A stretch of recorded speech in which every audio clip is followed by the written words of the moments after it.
സന്ദർശനം എന്ന വാക്ക് എത്ര മധുരമുള്ളതാണ്.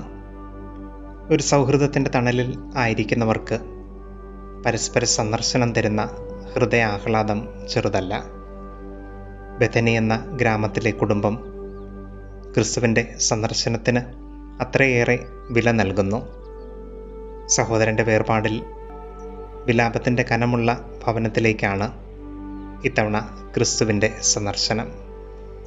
സൗഹൃദങ്ങൾക്കിടയിലെ വലിയൊരു പരാതി നീ എന്നെ സന്ദർശിക്കുന്നില്ല എന്നതാണല്ലോ.